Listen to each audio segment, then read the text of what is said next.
You heard it in the song. Ladies and gentlemen, welcome to the Off the Dome Sports Podcast, your favorite sports podcast where two sports lovers give their hot takes off the dome. Shout out to Ezzy for that song. Y'all have heard it before. You'll hear it again. That song is called Off the Dome. Very fitting for us here. EZZI on Spotify. Make sure to give him a listen.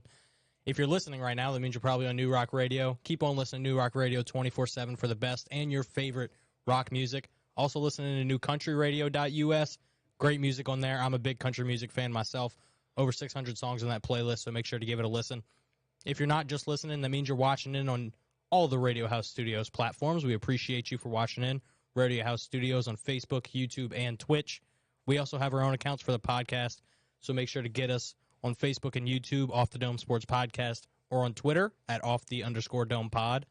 We want to thank Brignac Mortgage for sponsoring us. Sean Brignac, President and CEO over at Brignac Mortgage. He can lend you anything you need for residential investment and commercial properties. Check out Sean on YouTube at Sean Brignac and www.brignacmortgage.com. Thank you again to Sean Brignac Mortgage for supporting Off the Dome Sports Podcast and New Rock Radio. Just a couple housekeeping things coming up soon. Next week, actually, in Studio A, we'll have She Might Be a Beast on Wednesday. Really good original hard rock band out of New Orleans. You definitely want to check them a listen. They're always busy with gigs, so to have them in studio is a big deal for us. Friends of the show, can't wait to have them in. Make sure to give that a listen. That's going to be on Wednesday of next week, December the 7th. And then on Thursday, that's going to be our next episode, where we have Gage Gill in. If you've been watching for a while, you've heard us talk about Gage Gill. You've seen us talk to Gage one time. One of Byron's buddies, MMA fighter. Just Yoked. Yeah, big dude. Little dude, but big big dude. Really, really good at what he does. He's 3-0. Yeah. So obviously he's pretty good. He's won all of his fights in the first round. His last fight was just last weekend. So we're going to talk to him about that last fight, what the training looks like, how he trained for it, what his mindset was like going into the fight, and what he thinks about it after, and kind of what his future looks like. So that's just a couple things coming up soon. Make sure to tune in all night tonight. We got a special announcement coming at the end. You're definitely going to want to hear that. So stay tuned throughout. Without any further ado, let's get it right into it. This weekend was not kind to Louisiana sports fans. Nope. So it started off on Saturday when we had number 5 Louisiana State University, the Fighting Tigers of LSU, number 5 in the country. You know, they kind of held their own destiny as far as making it to the playoff goes, which was crazy to think that an 8-2 team or 9-2 team 9-2, yeah, is going in to the last week of the regular season with a new head coach, a new quarterback, new receivers, a whole new running back. Like, it's just nothing was the same as last year, and we're going in with 2 games left, and we can make it to the playoff. But we ruined it. Yeah. We ruined it all on Saturday. We lost to Texas A&M. Yeah. I mean, especially with Ohio State losing to Michigan, we had a real shot. Yeah, Ohio State loses to Michigan. We were already at number 5, so that's a top 5 team dropping. And, you know, I don't know if we would have moved up to 4, USC jump us. Either way, it doesn't matter because we lost. Yeah. We ended up losing 38-23. If you would have told me before the game that we would let Texas A&M score 38 points, there's no way I would have believed you, because they haven't had a good offense and we've had a really good defense. Like, it just didn't make sense. And yet here we are sitting here talking about how Texas A&M just beat the Tigers 38-23, and there's not much we can do about it. Yeah. I mean, just to give you some numbers, you know, Jaden Daniels on the offensive side of the ball, the quarterback. I mean, you hear us talk about him all the time because he's the quarterback. He only had 189 yards through the air, added 84 on the ground, which 84 rushing yards from a quarterback doesn't sound bad, but he had no touchdowns. The only touchdowns we got were 3 touchdowns from John Emery. So outside of John Emery, we had basically no offense. I mean, we were held to, I want to say, like under 300 total yards in the game. But we just got dominated. Like, I don't know how else to say it. We got outplayed by a team that was ready to play. We were not ready, and they were.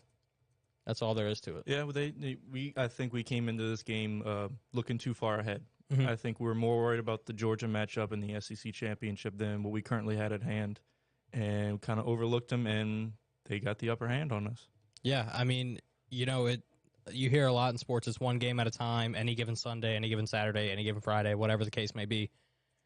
That's exactly what we saw when LSU traveled to College Station. Texas A&M has one of the best environments as well.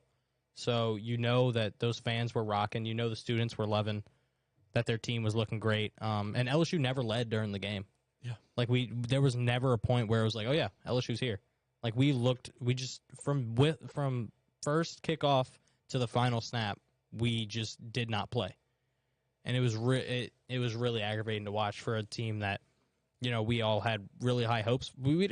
Expectations going into the season, their over/under on wins was set at 5.5. Nobody expected them to be this good, but once you get that good and you show promise, everybody's like, okay, well then do it, do better, yeah. And they couldn't pull it together. My thing is we got dominated in the line of scrimmage. When you look at it, O-line versus D-line for our O-line and our D-line, they both got dominated at the line of scrimmage.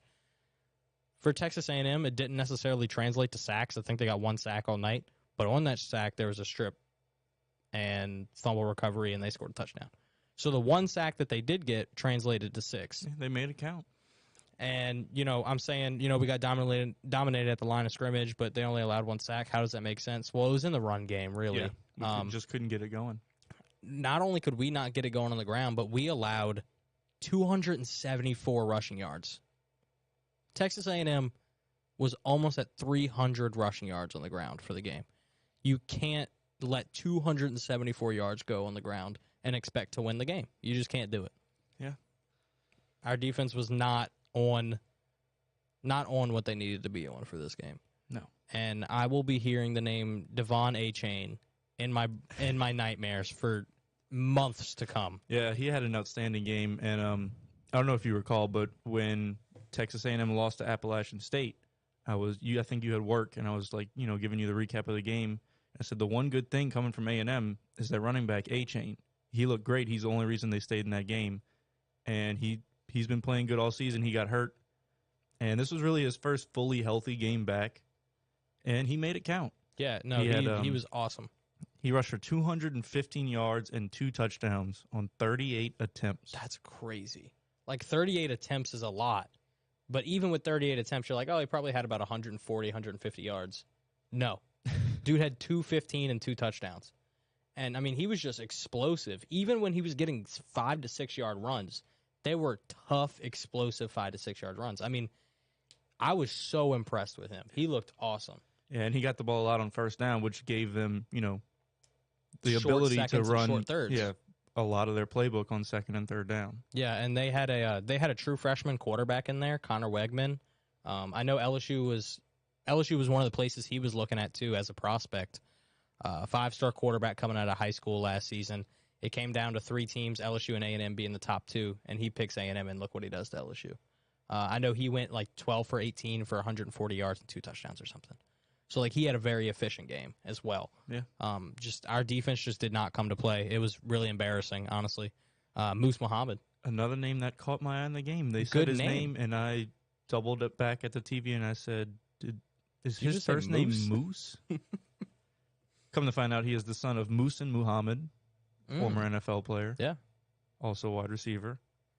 Also torched Louisiana teams, yeah. Shout out to the Carolina Panthers back in the day, Moose and Muhammad. But, Moose Muhammad had 5 catches for 94 yards and a touchdown. Just adding those 2 guys together, that's over 300 yards of offense between 2 players. 300 yards of offense and 3 touchdowns.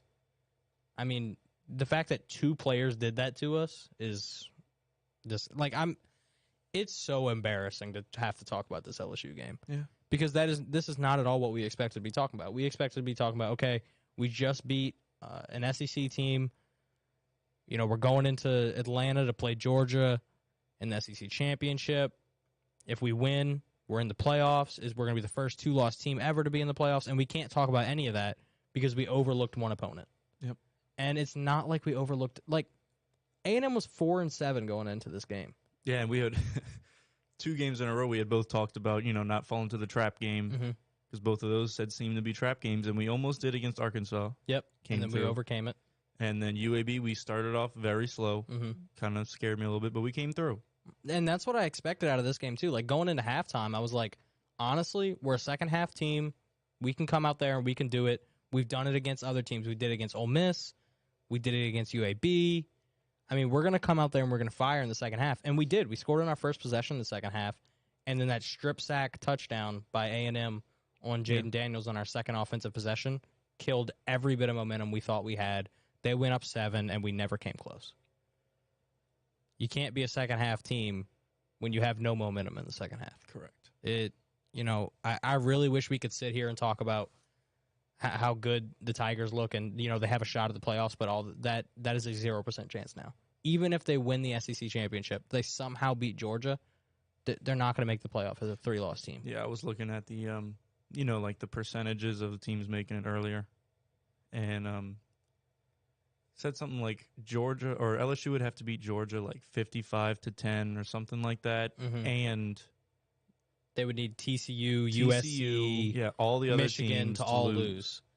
And then even then, it's not 100% fact because they would still put in Georgia, they'd put in us. TCU would maybe still make it in. Michigan would still maybe make it in as one-loss conference championship losers. So Ohio State still would have a shot. Alabama would honestly have a shot. Alabama still has a chance to get into the college football playoff. It bothers me a lot. It bothers me so much because we beat them. We beat them and Tennessee beat them, and neither of those teams have a shot. No, because when we beat them, we were like, okay, that's it. We just knocked Alabama out the playoff, and we control our own destiny. We just won the SEC West. Like, when we beat Alabama, that was our championship. Yeah. Because it turned so many things on the season. And now it just losing to A&M completely kills all of that. But that being said, we're still at 9-3. We still won the SEC West in Brian Kelly's first season at LSU. In my book, if you beat Alabama in a season, it's a success. That's a winning season. What? So you could go. I was about to say, what if we go like 1-11 and beat Bama? How do you feel about that kind of season? Honestly, I wouldn't be that mad about it. But no matter what happens against Georgia, we're going to talk about the Georgia game on Thursday. No matter what happens against Georgia, this season was a success. Even after losing this A&M game, this season was a success because everyone expected us to get 5 to 7 wins. Yeah, no one thought we'd make it to a mid-tier bowl game, finish 4th in our division. Yeah, here we are. We won the SEC West. We're making it to Atlanta. Doesn't matter what the record is. We still have a shot at winning the SEC title. Even if we don't make it into the playoff, we can still hold the title as SEC champions if we beat Georgia, which we will talk about. Give us a little rundown on what the rest of the college football landscape's looking like. All right, so currently it's not set in stone yet. Usually they don't come out till a little bit later, but Tuesdays. I think they come out tomorrow. Tuesday. But currently they have Georgia at 1, then Michigan, then TCU. Those are the top 3. Yeah. All undefeated. Yeah, they're all going to stay right where they are. All of them will be playing for conference championship coming up. Mm-hmm. Georgia's going to be playing LSU. Michigan will be playing Purdue in a game that could quite literally turn college football upside down. If Purdue finds a way to beat Michigan, speechless. Yeah. And TCU playing Kansas State. Which that should be a really good game. I'm excited for that one. That's 2 teams that kind of came out of nowhere and performed really well this season. That's probably going to be a really, really good matchup. I want to see TCU win it all. I do. I want to see TCU make the playoffs and at least get an upset in the first round. Yeah. So that number 4 spot's going to be kind of questionable. Yeah. So the teams that are in the running for the number 4 spot, Ohio State's the favorite, but currently they have USC in the number 4 spot. Mm-hmm. And Alabama also has a shot at that 4 spot. Yeah, depending on how the conference championship games go. The breakdown on those 3 teams: Michigan just played Ohio State and whooped up on them. Really, yes. In the fourth quarter, they exploded, and just Ohio State stood no shot in that game. Even though it was in Ohio, Michigan came out and played really, really well on the ground and through the air and on defense. So Michigan beats Ohio State. That was a 2-3 matchup. So Ohio State's going to fall. Yeah, they have them expected to fall to 5, USC to go up to 4. USC was at 5, just beat a ranked Notre Dame team pretty handedly. You know, I don't remember the exact final score, but I remember USC pretty much. They were pretty much winning the entire time. It never really got too close. So USC's got probably a better shot of hitting into that 4 spot. Ohio State could move into 4 because they're like, hey, they lost, but they lost to number 2. Yeah, that along with, USC has to go in and play Utah this weekend. Ohio State doesn't have a game to play. Nope, they did not make it to the conference championship because of this loss to Michigan. Which could be a good thing for them. Yeah, because if they don't have a chance, like basically they don't have their an destiny, option to lose. Yeah, their destiny is in USC's hands. Absolutely. And we were talking about Bama. Bama has 2 losses, but their 2 losses are to 2 highly ranked teams, and they're not going to get a loss in the SEC championship. So their record is set right now because they can't make it to the SEC championship. They're kind of in the same. So they're in the same boat as Ohio State. Yeah. Whereas their fate kind of lies in the hands of other teams. Yeah. So there is a shot that a 2-loss non-conference championship play team makes it to the playoff, which is something that is completely unprecedented in the college football playoff era. Yeah, it would take something like Georgia, basically all the number 4 teams that are playing for conference titles to lose. You would need all 3 of those top teams to lose for Alabama to get in. Yeah, because even if USC loses, Ohio State probably gets the edge anyway. Yeah. So you would need all 3 of those top teams to lose. And I think the key one here is TCU. Yeah, TCU's the most on the edge because if TCU wins, they're obviously solidified as the number 3 seed. If TCU loses, they could go fall all the way down to like 6 or 7. Yeah. Because of their schedule. Strength of schedule. Yeah, they've played a couple ranked teams, but they haven't played anybody like Michigan. Yeah. And they almost lost to Baylor. Very close to losing on Baylor on a scramble drill kick. So that's kind of what college football looks like right now. Moving on to the pros, it wasn't much better for us this weekend. The Saints, but listen, the Saints made history. Not in a good way. The 2022 Saints team made history for the Saints franchise. They became the first Saints team of all time to both be shut out and shut out an opponent in the same season. Congratulations to the Saints on making history. Thank you, Las Vegas Raiders. And thank you, San Francisco 49ers. Yeah, it was our first time being shut out since 2002 as well. So yeah, we lost. We got shut out. Lost 13-0 to the 49ers.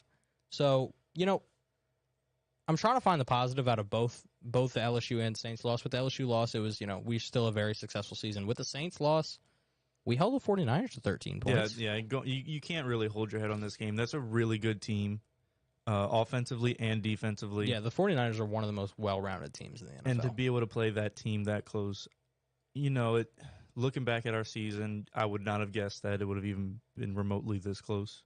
Well, yeah, if you look at every game before this, I would have thought we would have lost this game by like 25. And if we would have lost, I would have thought it would have been because the 49ers scored a ton of points and we scored like middle of the pack, like 13 or so. So the fact that we held them to 13 point means a lot to me. But also, how do you not score points? Like, how do you go 4 quarters and not even kick a field goal? Well, we tried. He missed. Well, I mean, yeah, I know we tried. They always try. They just didn't succeed. How do you, like, a week after Andy Dalton has the best game of his Saint career. I mean, he played really, really well last week. He had 260 and a couple touchdowns, 21 for 25, only threw 4 incompletions. Yeah. A week after that, he comes into this game, he goes 18 for 29 for 200 yards, no touchdowns, no picks. Like, I mean, he was basically irrelevant. I mean, he didn't. I don't think he did bad. I'm not putting this game on him by any means. No, I'm not saying it's his fault we lost because there's like 8 other reasons before him. Yeah. I'm just saying, like, how do you go from having the best game ever? I mean, to be fair, he did play 49ers defense. That is probably top 5 in the league. But they're better against the rush than they are against the pass. Yes. There was holes in that pass game. Jason Verrett just tore his Achilles, so he's out, and he was their number 2 corner. I mean, there was holes to be had in the passing game, and we just couldn't exploit them. Yeah, I think the most of our problems came from our run game, though. Kamara. I love the guy. Yeah. Like, when he's on, he's one of the best 10 running backs in the league, best 5 even. I saw a stat comparison before the game between him and Christian McCaffrey. He has more rushing yards and more receiving yards than Christian McCaffrey does in their careers. And most people are like, oh, wow, Christian McCaffrey best, blah, blah, blah, blah. Kamara's stats are better. But this game, he looked like trash. Yeah. Literal a garbage can. I think, if he had 2 fumbles. 2 fumbles. I think if he reduces that number to 0, we win the game. Well, you can't win the game scoring 0 points.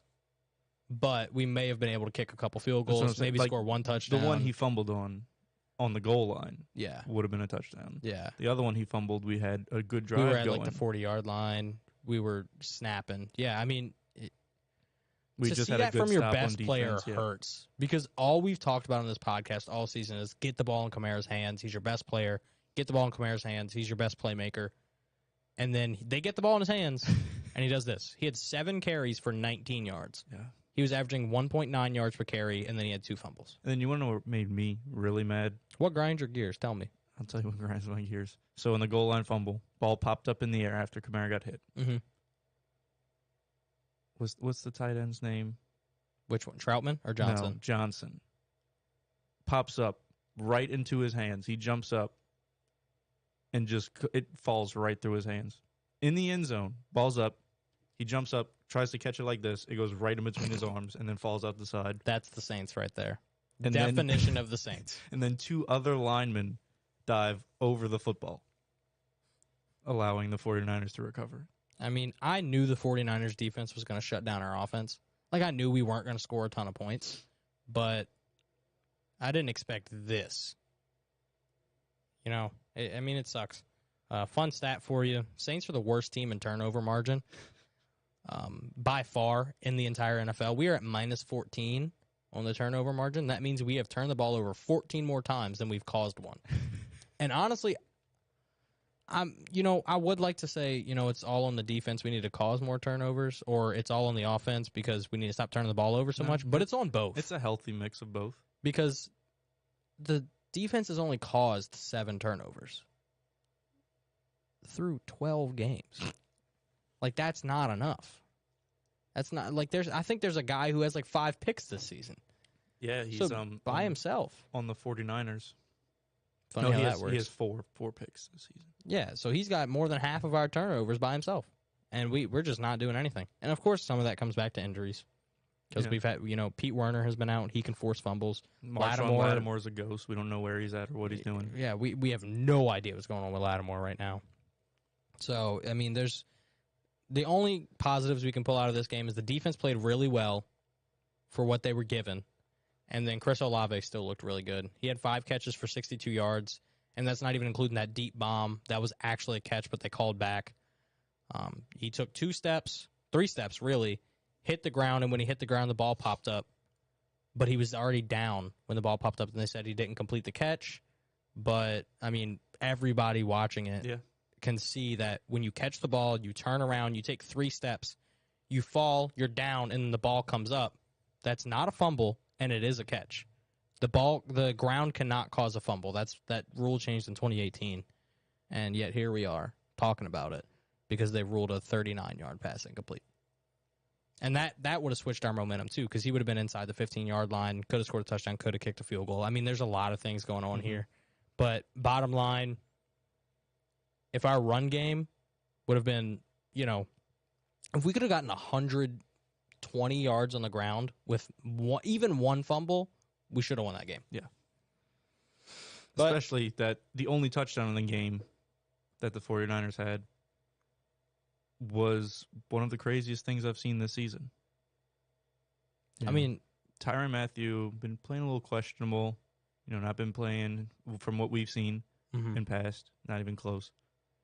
And he actually made a very good play on the ball. Crazy acrobatic play. Beautiful, like Odell-looking tip.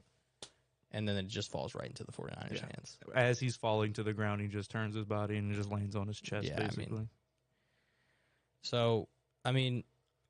Bottom line, Saints should have won the game if our run game would have been halfway decent. I can't blame this on the defense. And, Andy Dalton didn't have a good game, but it's not his fault.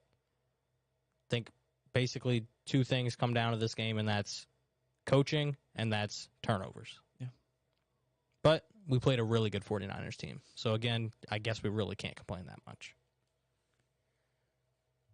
Thing with the Saints, though, still in the running for the division. Crazy. So, the Bucs lost and the Falcons lost. But the Panthers won. So, currently the Panthers and the Saints are tied at 4-8. The Panthers have the head-to-head. Yep. The Falcons are 5-7. The Bucs are 5-6. So the Bucs, because they've had their bye week, have an advantage. Because they have it. Wait, yeah, they've had their bye week, so they have an advantage because their win percentage is technically higher because they have one less loss. Yes. The Falcons are 5-7, but haven't, they won most of those games earlier in the season. The Panthers don't look good. The only reason they won is because they played the Broncos, who are the worst team in the NFL right now, besides the Saints, who are last in the division. That'd be a good game. No, that I would rather die than watch the Broncos versus the Saints. I mean, like, not for, like, a playing standpoint. I mean, like, a It would close probably score. be very close. It would be a close You're right. score. Because both teams would want to lose at this point. But yeah, I mean, the Saints at 4-8 still have a running in the division. If they can figure something out over the next, what do we have left? 5 games? We have 5 games left? Yep, we have a bye week 14. Week 14, yeah. So the week after next week. Yep. So if we can figure something out over these last 5 games and, hope that the Bucs and Falcons lose, which isn't Yeah. too bad because they both lost this week to Tom Brady sucks and the Falcons suck. Tom Brady stinks, and I mean the Falcons have Marcus Mariota, so we don't even have to talk about that. But yeah, I mean the fact that we're 4-8 and we can still win the division makes me kind of uneasy. I mean, most of the NFC is like this too. Like outside of the NFC East, The NFC East, their worst team is 7-5, and that's the Commanders who are on a heater right now. They just won. They've got 2 7-5 teams, an 8-3 team, and a 10-1 team. Who handled the Packers last night. Yeah. I mean, the NFC East and the NFC South could not be more polar opposite. It is what it is, though. We'll talk about the Saints again on Thursday. Looking forward to their next matchup. Hopefully they have some better luck than they did this weekend in San Francisco. But let's move on from the negatives and get into some stuff we really like to talk about. I know this is my favorite thing that we do every episode. It's talking about B&B's bets of the weekend. So our last episode was actually a week ago. It was last Monday. Before Thanksgiving. Before Thanksgiving. How was your Thanksgiving, by the way? Soundman and my brother both tested positive for the flu, so I stayed at the apartment. That's rough. Yeah. Soundman's doing better, though. That's what we like to hear. And speaking about Soundman, he had a parlay for that Monday Night Football game we talked about last week. And guess what? He hit it, like he always does. He's been on a heater. He's always good at betting. Ever since it became legalized, he's been on a heater. Yeah, and he loves to send it in the group chat and be like, look at me, I'm so good. And then I'm like, can you donate to the fund where Bryce loses all his money? And he's like, no. And I'm like, ah. But yeah, Soundman had 49ers minus 10 and over 43 for last Monday night's game. It was San Fran versus Arizona, and San Fran smoked them. That one hit easily for him. Yes. We also had some parlays. Neither of those hit. We're close. We're always like one leg off. Maybe we should listen to him and just do 2-leg parlays. I just needed a CMC touchdown. I think you needed Elijah Mitchell touchdown. That didn't happen. Which Elijah Mitchell got hurt again against the Saints.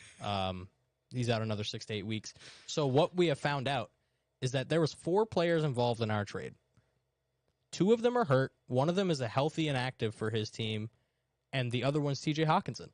So, how's that looking? Shout out Thug Nasty hating on my TJ Hawkinson trade. He's the best player in the trade right now. Just saying. He is. James Robinson's in healthy and actives. Zach Ertz is out for the season, and Elijah Mitchell's out for the season. But I'm saying, like, if you look at what they did. No, we're looking at right now. No, we're looking at the trade as a We're whole. looking at right now. Right now, TJ Hawkinson looks great. You're right, because next week it could change. Yeah. And then if you didn't see... When I pay a man to break his Achilles. Pay a man to break his Achilles. I don't think that's how that works. Oh, it works. All right. So if you didn't see, we posted all of our picks on Facebook. You should Actually, ignore that. What? They shouldn't look at it. No, you probably shouldn't look at it. For your sake. Yeah. Well, plus the 3 Thanksgiving games that I forgot about. Oh, yeah. So If there I was wouldn't 15. went against my gut, I would have went 3. So there was 15 total games. The 3 on Thanksgiving and the 12 yesterday. Including all of those, I went 12 for 15. Nice. I hit all 3 Thanksgiving, and I hit 9 for 12 on yesterday games. We posted all these picks on Facebook, so again, make sure to follow us on Facebook. There's a lot of big stuff that you'll want to check out on there. So I went 9 for 12 yesterday, plus the 3 on Thanksgiving. I went 12 for 15 on this week's NFL games. I did really, really well. You did not have as much luck. Byron, No. I hate to tell you this, What? but including the 3 Thanksgiving games, you went 8 for 15. Yeah. That's barely over 50%. And you know what that means? You got smoked. You got absolutely smoked. Oh, what is that? What is that coming up right there? Oh, a little bit of haze. You got smoked, my boy. Oh, I can't wait to do that to you. You got 6. You went 6 for 12 yesterday. You only hit 50%, which is that's quite unfortunate. I hate that for you, but stuff happens. I'm still getting smoked. I don't know what to tell you, man. Don't be better. Be better.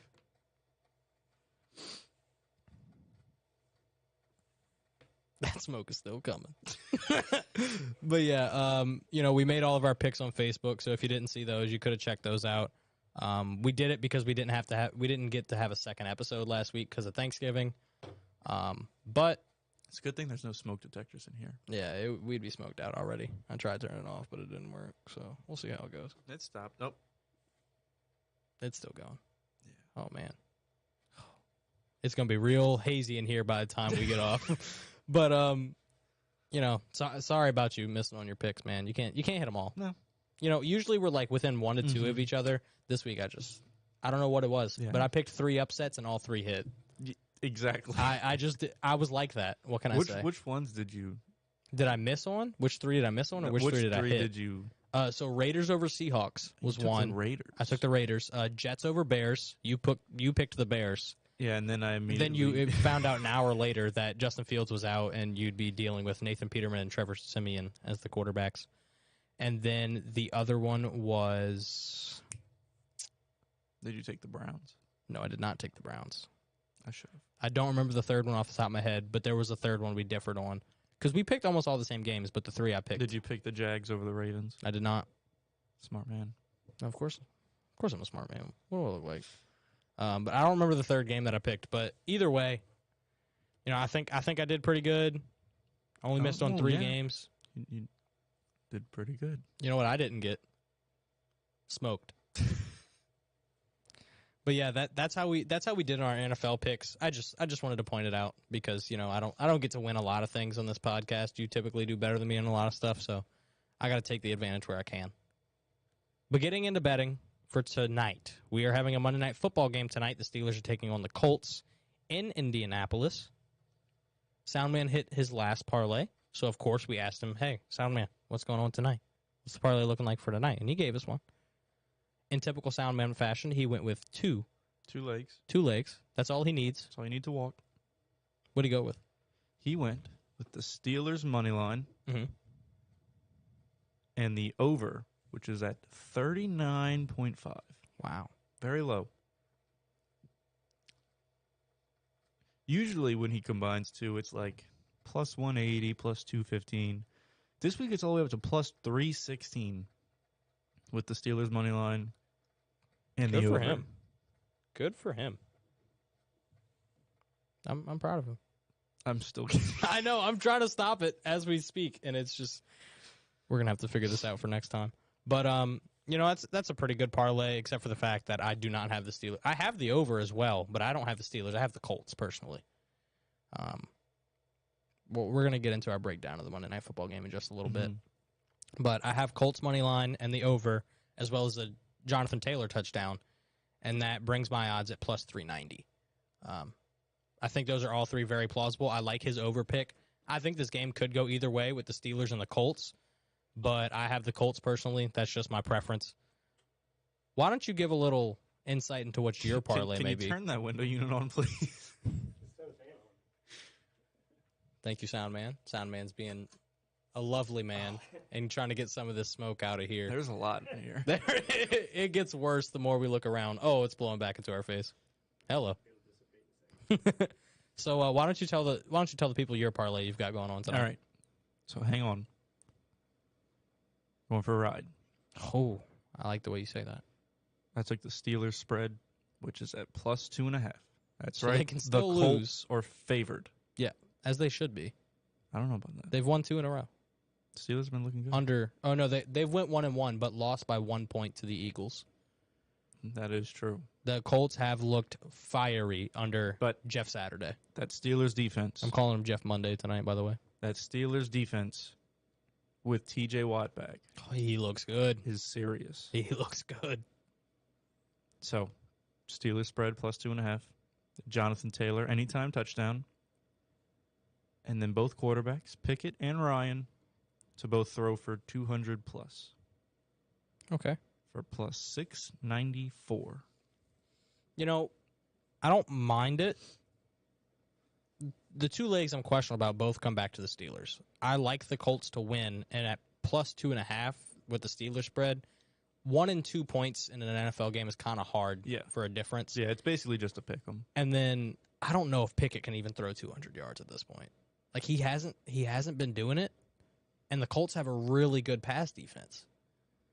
So I'm not sure, but it obviously could hit. We could see anything out of NFL games. I mean, last night was a complete shootout. The final score was like 44-33 or something. Yeah. Like it was Actually, huge. Pickett's odds to throw for 200 were better than Matt Ryan's odds. Really? I don't believe that for a second. Pickett was like minus 226. Matt Ryan was like minus 194 to throw for 200. I never would have guessed that. But yeah, we'll get into a full breakdown of tonight's game, but that's the parlays we put together. You know we love to do those. Those are our things. Oh, yeah. Moving on from betting, we're going to move into something we do every now and then. It's called the Fantasy 5, where we talk about fantasy football for 5 or more minutes. Probably going to be less tonight. But just because we want to get off the subject. So I know we've talked about it a couple times on this podcast, our league of record. That's the one we were just talking about, that trade in. Tell them how your team's looking right now, the Lettuce. So the Lettuce had a great look for, About 5 or 6 weeks. You looked great. Well, yeah, but I'm talking about recently, like bounce back, got back on the winning side of things. 2 weeks left, this week and the next week, and then it's playoffs. Yep. And I was playing a team who was managing to win games, but not by a lot. And he had some inactives. I was looking good going into this game. And then Sunday morning, I woke up around 11 o'clock and found out that 3 of my 4 running backs had been ruled out. That's a painful one. Joe Mixon, James Robinson, and Raheem Mostert all ruled out Sunday. That's crazy. Good thing I had Kenneth Walker. Yeah. But I ended up picking up Titans backup, Dontrell Hilliard. And he's probably the best I could have gone with. Yeah. Gave me like 5 points. I mean, they had guys like Ty Johnson or Solomon Knight, who are the 2 Jets running backs who came in relief of Michael Carter because James Robinson was a healthy inactive. A guy who they traded a 5th-round pick for just a couple weeks ago is a healthy inactive because he has been so ineffective. The two Jets backup running backs combined put up like 34 points. It's a tough break for you. Yeah. It really is. And then, so I was still looking good even after all that. I still had a good shot. I was up during the 3 o'clock games, probably about like 3/4 of the way through. I was still looking pretty good. I was up by like 30 points. And I knew that tonight he would have Deontay Johnson and the Colts kicker. And I had Deebo Samuel going in. He was going for the Saints game. Mm-hmm. Then all of a sudden I check back. and see that the Raiders had brought it back against the Seahawks. And halfway through the fourth quarter, mind you, Josh Jacobs only had 31 points. That's still a lot. Which is a lot, yeah. But not considering that he finished the game with 64 points. Yeah, I mean, last play of the game is an 86-yard touchdown. That right there ruins everything for you. Yeah, it does. I mean, it's 14.6 points. Now I know how you and Reese felt. Yeah, now you know how the Rhythm and Blues feel. You're gonna fall to 5-7. We're. I mean, you're 5-6 right now. We're also 5-6. But we're hanging on by a thread, to be honest with you. It's super close this week. Yeah. We've got Najee Harris going up against us tonight. We're up 123.9 to 101. So 124 to 101. So Najee Harris needs to score less than 23 points, which is very possible. Yeah. He's been very inconsistent this year. He's had games where he's put up like 6, but he's also had games where he's put up like 24. Yeah, and with a running back this season, it's pretty doable. Running backs have been scoring a lot of points. Yeah, it's tough. With the way our day went yesterday, is all week Reese and I had been trying to figure out who do we want to start. Do we want to start Tua against Houston, or Justin Herbert against Arizona? Houston's had a very good defense against fantasy football quarterbacks. They were 3rd. But I was like, they're Houston. And Miami's very good. Miami's back. Miami's very good. Tua's very good. And in the first half, it looked like we made the right pick. Because Tua in the first half had 21 points. Because he had 240 yards and a touchdown. And I was like, okay, this is great. But they were up by 30. So what did they do? They pulled Tua. So Tua doesn't get any more points. Yeah. Not only that, but to couple with Tua, we had Miami's defense. Because we were like, if Miami's going to win, their defense is probably going to play well. Which in the first half, they did. They had 28 points at one point. With Miami's defense and Tua, we had almost 50 points combined. And then they pull out Tua, so he gets no more points. And they start letting Houston score. So we get Miami's defense down to 18. So we have lost 10 points, plus we're not going to get any more from our quarterback. Later on, we find out Justin Herbert scores 48 points on our bench. So if we started Justin Herbert, we would have without a doubt already won this week. Yeah. Now, they're still giving us a 58% chance to win tonight because Najee Harris has been so inconsistent. If he has a week like Zeke had, he'll beat us. But if he has a week like Dalvin Cook had, those are our 2 running backs. That's why I'm using those as reference. Then he won't, which Dalvin Cook still had like 42 yards on the ground, few receptions and some yards, which Najee Harris is usually good for. So as long as Najee puts under 23, we'll be sitting at 6-6, perfectly 500. Outside looking into the playoffs, not impossible, but not likely. Yeah. So we'll see how it goes. It is still possible for us to make the playoffs. We need some dangerous things to happen for other teams. And it's looking like, because I think it was a 4-way tie for 6th with teams that were 6 and 5, and then a 3-way tie for 9th. Mm-hmm. With me, you, and I think Dustin. We're all Dustin 5 won and this 6. week. Yes. Dustin already won. We are 50-50 basically at this point, and then you lost. So we'll at least, if we win, we'll at least move above you. And then I think they had 2 teams that were tied for 6th that fell as well. Yes. So depending on our head-to-head with those teams or points for whatever this tiebreaker is, we might move ahead of them as well. So I know we were like 10th going into this week. We might move up to like 7 or 8, which would put us right outside the playoffs, which is the top 6 teams.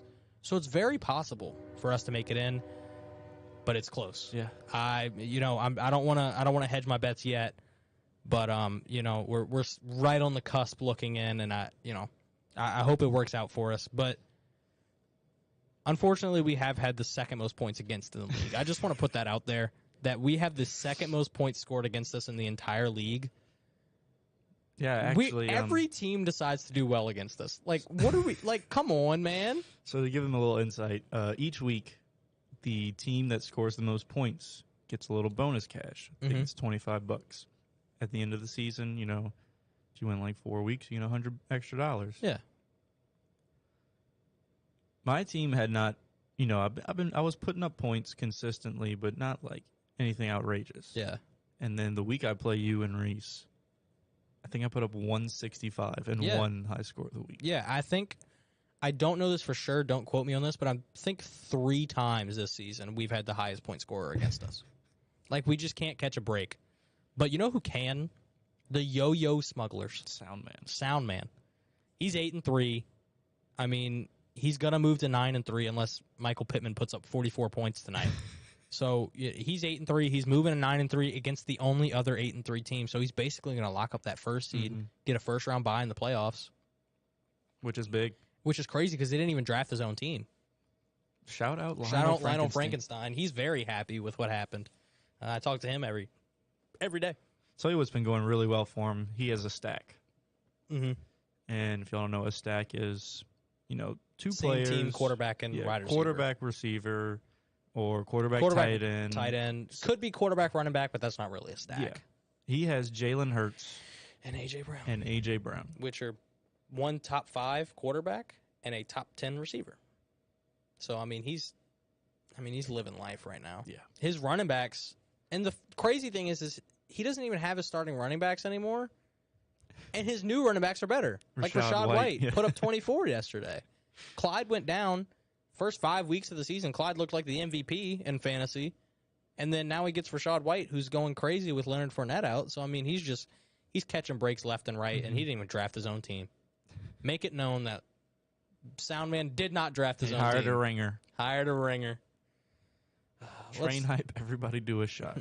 Let's move on from the American. Oh, well, okay. Water. Let's move on from American football to European across football. the pond, as some would say. Give us a little breakdown of what's going on with the USA in the World Cup. All right. So, USA is in a group with England, Wales, Iran, and ourselves. I would hope. First match tied Wales 1-1, which went about as people expected. They knew Wales had a pretty good defense, and they got most of their goals in the qualifying games off of counterattacks and turnovers. And then the next game, we played England, and everybody had the USA losing. It was just a matter of by how much. And we held them scoreless. We drew to England 0-0, which was huge. Everybody had counted us out, especially after tying Wales. And so now it's down to the wire. Yeah. We play Iran tomorrow. Mm-hmm. Winner. Well, not winner. If USA wins, we move on to the round of 16. If we draw or lose, Iran's in. But I like our odds. Do you? Yes. Well, we saw in the last match. I can't breathe all this. We saw in the last match, Iran beat Wales. Mm-hmm. And the match before that, they lost to England 6-2. And everybody was like, oh, but Iran put up 2 goals on England. That's more than the U.S. scored. Mm-hmm. Which is true. It's true, but their goals came late in the game. Mm-hmm. England had already pretty much won the game. And they also allowed 6. We allowed 0. So, Yeah. So the thing about Iran is they have a pretty shaky defense. Okay. Their attack is pretty quick. They pass the ball well in the midfield, but their defense lacks speed and strength. Okay. And size. And I think it pairs well for us because our offense is one of the fastest in the world. I can say that because it's the World Cup. Yeah. One of the fastest in the world. With Tim Weah running up and down the sideline, Christian Pulisic feeding him those balls into the box. I really like our chances tomorrow against Iran. Okay, so we haven't scored a goal yet. Yes, we did. When? Tim Weah scored. I thought we lost 2-0 to Wales. We tied Wales 1-1. We tied Wales and tied England. Yes. Oh, I'm tripping. What am I thinking? 2-0. Iran beat Wales 2-0. That's what it was. Okay. So we have scored 1 goal within 2 matches. what do you expect us to do tomorrow? Like, are we going to score 1-0, or are we going to actually show our offense, or what's gonna happen here? It's real tough to say because we came out with two different looks between the Wales and England game. Wales, we came out with a more attacking look. We pressured them a lot more because we knew that in order to beat them, we had to stay on the attack. And as far as England goes, we kind of went for more of controlling, like the possession time. Think of it like football. Yeah.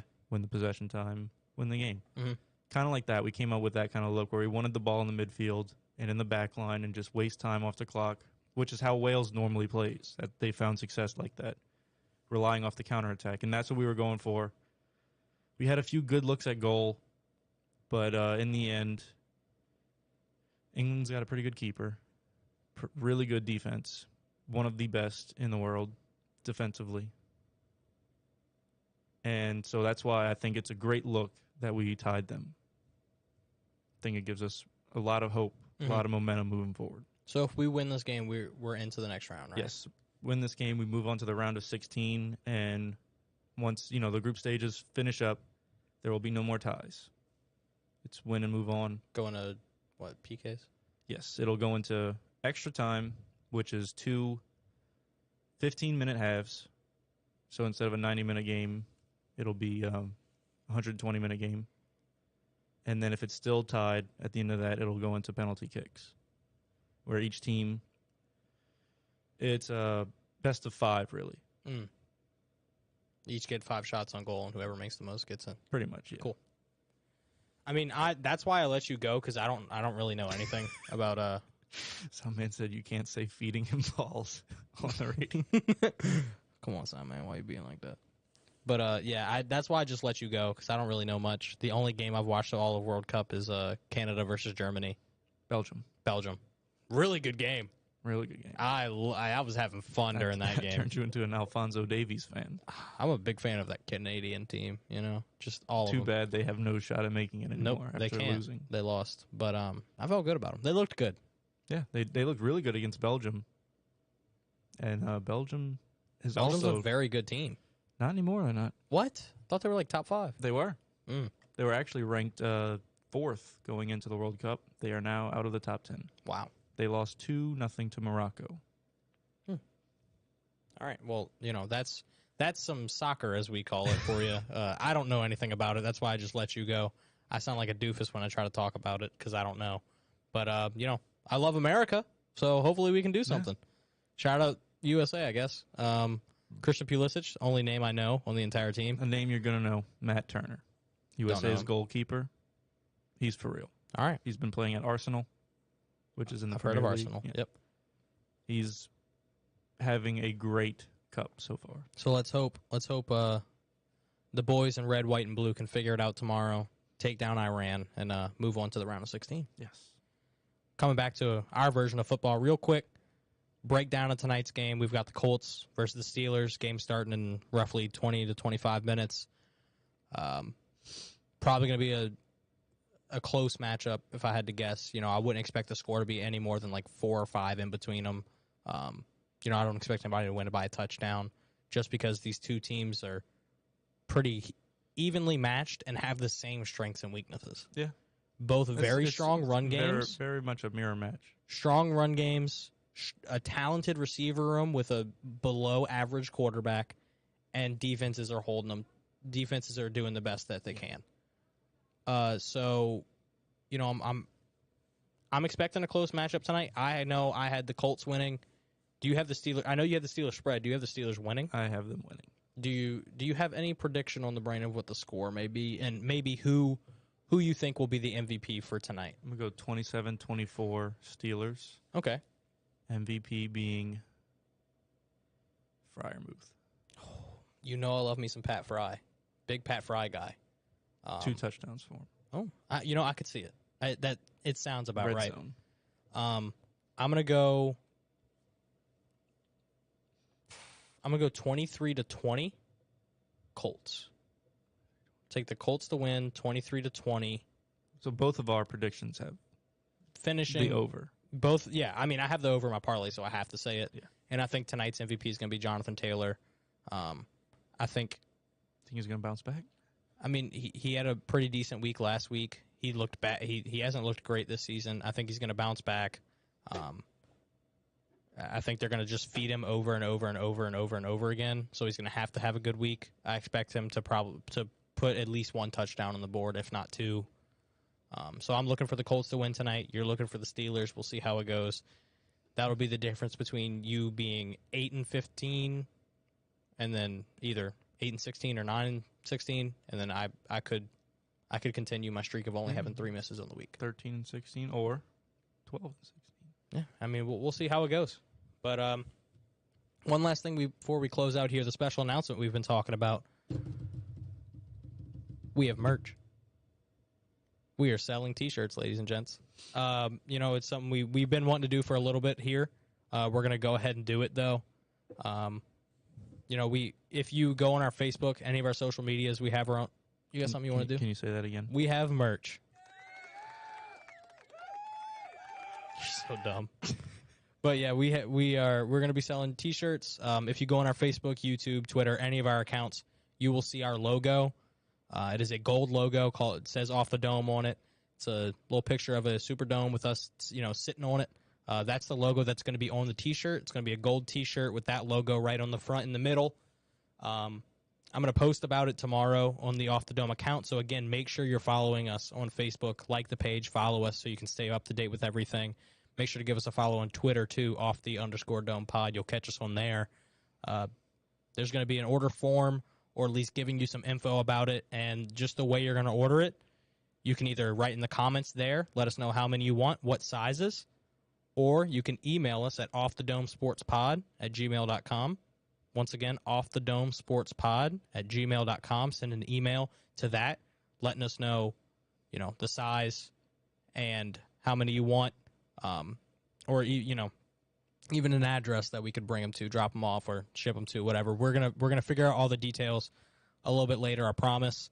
But we just want to know by Friday how many we want to order. So make sure to get your orders in by Friday. Again, I'm going to post that on Facebook tomorrow, so you can look out on Facebook for an order form, or at least telling you all the details about it, so you can go ahead and order some shirts. Like I said, gold T-shirt, Off the Dome right on the front. We're really, really excited about it. Tell them a little fun thing we're doing with the T-shirts, though. So we're going to be doing a giveaway. Yes, indeed. One free T-shirt. One free T-shirt to a listener. Thursday night when we do our podcast. We'll be starting at 6. Starting at 6 after we do our intro. Around 6:04. After we go through all of our, the normal intro things. One of us will ask a question to the chat. So make sure you're in the chat. Make sure you're watching live. If you're not watching live, chances are you won't be able to do it. So you got to be listening in on New Rock Radio. You got to be watching in on Radio House Studios to be able to answer the question. Turn your alerts on. Do whatever you need to do. Mm-hmm. Because I will ask. One of us will ask a question, and the first person to respond in the chat with the correct answer will win a T-shirt. Yeah, and what we mean by chat is if you have it open on a Radio House Studios platform, you can comment whether you're on Facebook, YouTube, or Twitch. Just leave a comment on the live video, and you will be able to answer the question. We don't know exactly what the question is going to be, but what we want to do is we want to make it for somebody who's been listening to us for a little bit. So if you're a loyal listener, we want to give you an advantage.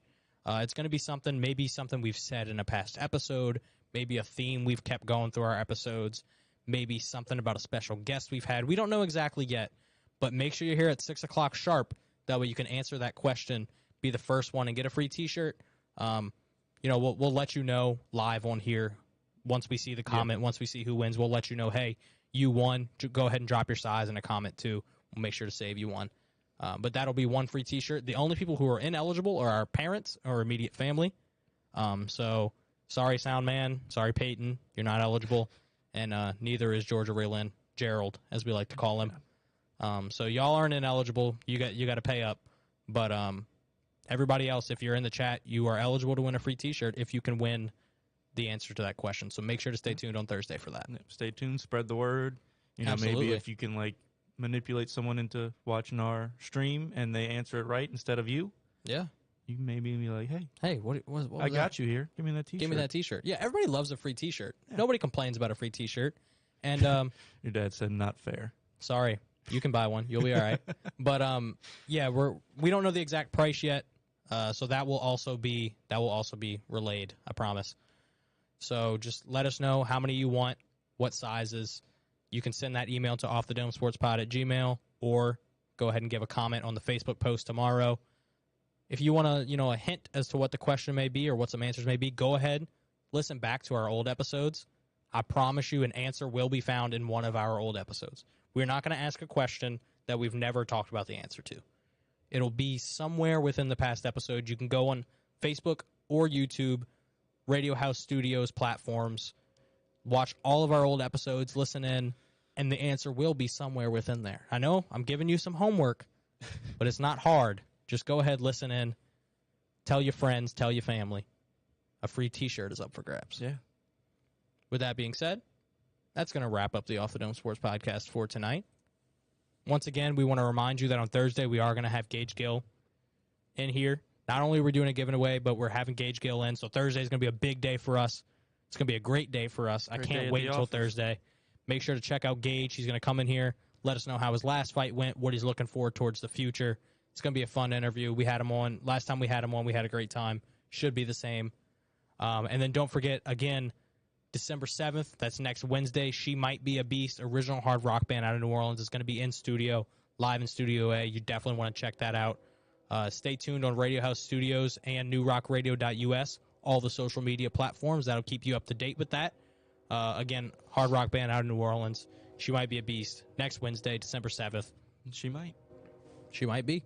Yeah. So make sure to check us out as well. Off the Dome Sports Podcast, Facebook, YouTube, Twitter, _Dome Pod, to stay tuned in for all of that merch.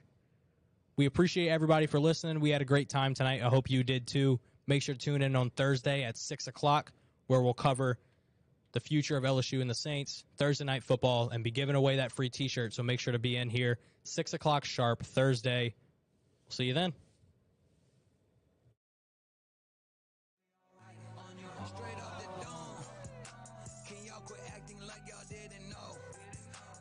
Took a break, but better hold